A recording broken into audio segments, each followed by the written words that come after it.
Hey y'all, who wants to make an easy supper? I know I definitely do. My name is Stephanie and I want to thank you all so much for hanging out with me today. We are going to make chicken and rice. And when I say we're gonna make chicken and rice, that's kind of a stretch for what's fixing to happen in here today. It is gonna be delicious, it's gonna be nutritious, it's gonna be cram-packed with as many vegetables as I can cram in here. But it's not going to be difficult at all. It's been a wild week at work this week. To say that we've been busy, it's just kind of the understatement of the year. So in the evenings when I've gotten home, I've been just dead on my feet and I have not felt like cooking any food. I've had some leftovers. I had some ham left over from Easter. I had that pasta salad that we made together, but there's really nothing left for me to eat.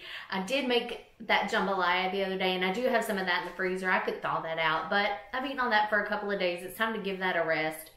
But I really like rice, so we're gonna make another rice dish today. And I think this is gonna be a quicker video than what we normally do, but we are going to spin you guys around, show you what I've got set up and what we're gonna do, and we'll cook this together and enjoy it. Let's get ready. So this is what I've got going on. We're gonna use a box of Uncle Ben's long grain and wild rice. I've got chicken broth that I canned at home, some cream of mushroom soup, a can of mushrooms, our always present spinach powder. We're gonna use that. We're gonna use one of those flavor ups that we got at the Dollar General. This is the Savory mushroom and herb. We're gonna hit this hard with the mushrooms today. I have some bell peppers I decided that we're gonna use. Sweet peas. This is our rotisserie chicken that we got from Sam's a couple weeks ago. I pulled it off the bone. I've had this in the freezer. It's still kind of frozen, but it's going to work. And then I've got this Parmesan cheese out. I might use some of that in it. Like at the end, I might finish it with that. I haven't decided 100% sure. As always, there are no measurements. We're going to just do this. And I will get set up with the pot and we will just start going to town on this. I fibbed to you guys. We are going to measure just a little bit. This box of rice, again, this is the Uncle Ben's long grain and wild rice. That does need water and it's pretty specific. It's 2 1/4 cups. I have this chicken broth that I canned. It's about 2 cups worth, so I'll just add water to the rest of it. You can absolutely use plain water, but this is going to give it just a little extra flavor to it. We're going to get the rice and the water in the pot, and I'm probably going to go ahead and add the mushrooms as well, just to let that all start cooking together. I decided to make an executive decision because it's what I do. And I added the chicken broth to the rice. It's kind of tough to see. I might need to raise this up a little bit, but I haven't even stirred it around yet. But what I'm going to do is, because I needed that extra 1/4 cup of water, I'm going to just add these mushrooms in the liquid in there.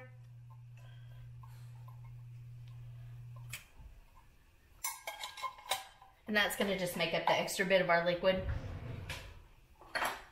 That will start cooking together. I've already got the oven on.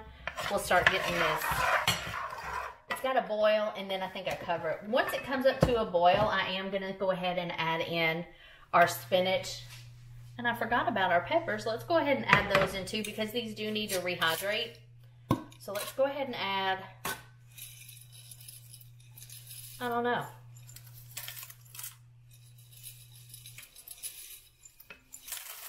maybe again about a 1/4 cup. That's probably a good estimate there. We'll let that start rehydrating and we'll come back with the spinach, and yeah, this is going. This is not hard at all. Y'all, I just took the little seal off of this flavor up. If you like mushrooms, like I really like a really strong mushroom flavor. It's delicious to me. If you like mushroom, go buy this. Go buy it at the Dollar Tree while it's $1.25, and then you can go pay $5 for it at the grocery store once it's gone from the Dollar Tree. This stuff, though, it just smells like a flavor bomb. It says to add about a tablespoon of it. And I'm gonna go on the heavy side of that. And while this is going, I'm gonna add about 2 good tablespoons of our spinach powder. Let's add just a little bit more.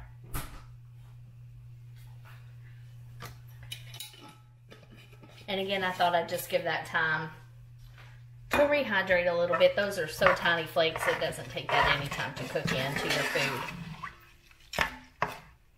This is looking really good.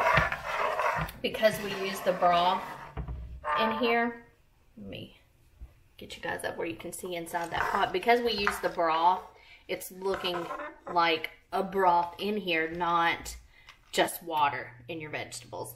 I like that a whole lot better. All right, let's get this boiling and we'll come back to check on it. My friend sent a video, a TikTok the other day to our group chat that said trying to get a recipe off of a Southern cook was like trying to get the nuclear codes from the president. You're not gonna get it because nobody measures anything. Nobody can tell you exactly what they did. And it was hilarious. At one point she was like, you ever just get the ingredients out and then just in a fugue state?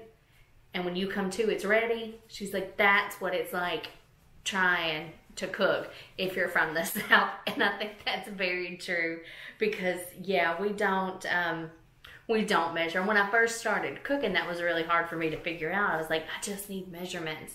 And now if it's a real complicated recipe, I'll probably follow the recipe one time and then I'll start tweaking it and making it the way that I want it. Baking, I don't try to mess around too much. I'm not an outstanding baker, but I am getting better. I am trying to make more, to bake more. But when I first was learning how to cook, I worked in an office and this lady was giving us the O'Charley's loaded potato soup recipe. And I was like, yes, this was made for me. I want this soup recipe. Well, she gave it to me and I started reading the ingredients and the directions on it. And I was like, oh, you can take this back. I only have a regular oven. And she said, do what? And I said, I only have a regular oven. This says you need a Dutch oven.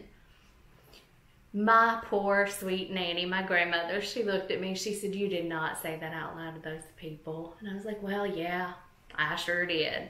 Why didn't they just call it a big pot? That's why cooking is so intimidating. You're over using words like Dutch oven, and I think, like, how do y'all have such a fancy kitchen? We work at the same place. Like, I got a ballpark idea of what kind of money you're making. How do you have a whole fancy oven that I've never even heard of before? Don't do that. Just call it a big thick pot. That's all you have to do. So don't let cooking be intimidating for you, especially if you're just learning or trying to get your feel of just being able to throw things together to make a meal out of it. I've got a little bit better angle set up here for you all. And all we had to do was get this up to a rolling boil. Then we're going to put the cover back on and let it go for 20 minutes, just until this water cooks out and that rice puffs up real good. It'll be almost ready at that point. It looks fantastic. I don't know if that color's coming through as much, but you can see the orange and the red from the bell peppers that we put in there, and all that green from both the seasoning packet in the rice and the spinach that we added. It already looks like something better than just a box of rice. All right, I'm gonna get this covered back up in this Dutch oven. I'm gonna turn the burner down. We're gonna let this simmer for 20 minutes. We're gonna come back and start adding in the rest of our goodies. It didn't take quite 20 minutes for this to kind of soak up most of this liquid. There is a little bit. I went back in and I added maybe a quarter cup because I thought it needed just a little bit extra water than what we'd put in there. So no big deal. Just added a little extra water. That's still cooking out and it's totally fine. While it does that, we're going to add our cream of mushroom soup.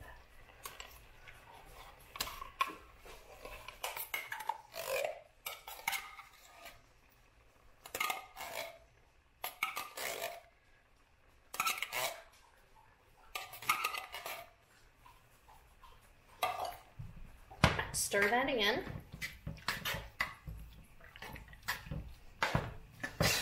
I've got the burner turned down to as low as it will go. And I also tasted this a minute ago just to make sure it didn't need any adjustments on salt, pepper, anything like that. And the flavor is fantastic. We love that. So, that's there. We're going to add this rotisserie chicken. This is a great way to use up leftover chicken that you have. This kind of also reminds me of like college food, or when you're 20 and broke food, but you just want something that tastes really good. That's what this reminds me of. So I'm going to leave this on low. I'm going to put the lid back on and let it just warm this chicken up. Like I said, this chicken was still a little bit not frozen. Well, yeah, it was a little frozen. Sorry, that was dumb. Yeah, it was a little frozen still. So I'm just going to put the lid back on while this cooks. That rice is going to continue to soak up that broth, puff up a little bit more, but it is about done. And once the chicken gets heated up, we're going to stir in a few peas, and we're getting close to being done. I am hungry. I'm ready to eat this food. This is looking and smelling outstanding. I let this kind of warm up. The chicken is shredding in here. I'm just kind of breaking it up as I go along. No big deal. I did find a bone where I had taken this off of the bone when I got the rotisserie chicken. I was stirring up one thing and there was like this one big hard piece of chicken. I was like, why will this not break up? It was a whole freaking bone that I had left on there when I was shredding those up. So that was funny. This is fantastic. I'm going to add, there's maybe half of this bag of peas left. I was thinking about it too. If you like ranch dressing mix, obviously I think you guys know I'm a big fan of ranch dressing, but I make my own dry mix. That would be a really good flavor boost in here. If you don't have these flavor ups, use what you've got, because I promise you, you've got stuff to make this tasty. Some sour cream would be really good in it.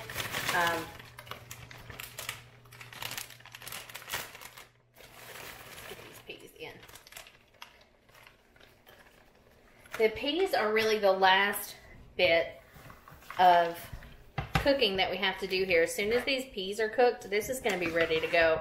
And I think I am going to top it with just a little Parmesan cheese. This would be good if you had real Parmesan cheese, like shredded Parm would be really great on this. That's almost like an arancini. And I go on at length about how much I adore arancini. And I don't think there's any place in town where we live.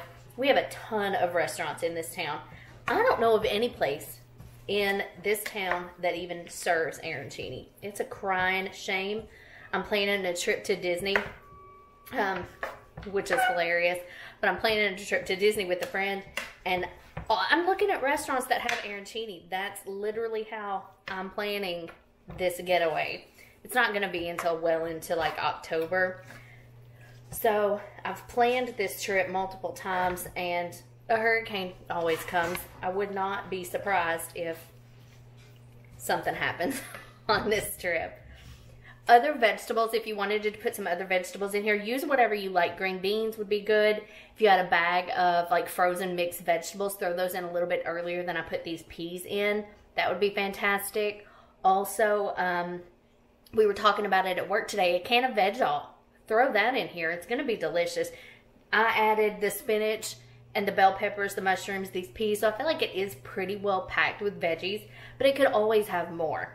Do whatever you've got, whatever's handy for you. And I think we are about ready to dish this up. I'm going to put the lid on and let the peas cook for just a couple minutes. They don't need long, and they're going to be ready to go. So here is the final product. Sorry, I'm having trouble finding the camera there. Here's the final product. It looks delicious. It smells outstanding. I did add that grated Parmesan on top of it. We're going to take a little taste test here.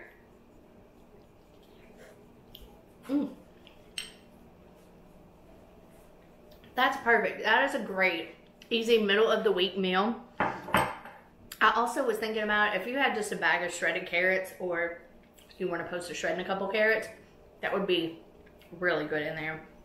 I hope you guys have had fun. This was just a real easy, quick recipe. Hopefully it gives you some ideas to things to try in your kitchen or things that your family might like. It's been a 2 Diet Coke day for me today, so I gotta quit that. I don't drink coffee, and I try to have 1 Diet Coke a day, but it's been a 2 Coke day today. So I have my Crystal Light lemonade. I'm gonna switch to water after that. I have my book that I'm gonna finish up tonight. I don't have very much left, just this much. And I'm gonna finish it. I love this series. I bought the 4th one not on accident. I bought the book on purpose, but I didn't realize that it was a series. So I read the 4th one. Thankfully, they're very standalone. You can absolutely read them out of order. I bought the 1st one. The 2nd one is on its way to my house, and these are part of Penguin Rewards. I don't know if you like to read, if you're familiar with Penguin Rewards, but they were Penguin Random House books. So I had enough points to get a free book, so I got the 4th book that I needed, the 3rd in the series. I got the 4th book free. That's shipping to me too. That's on its way. So I can't wait to sit down tonight. I'm going to watch a little YouTube. I'm going to read my book. And I'm not going to do anything else except eat this dinner. Thanks again so much for hanging out with me. I hope you guys have enjoyed it. If you have any questions, comments, please leave those down below. And if you're not subscribed, I would love to have you as a subscriber with us. If you have friends or family that you think might enjoy this video, please share it with them as well. Check me out on Instagram at Steph's Stuff 270.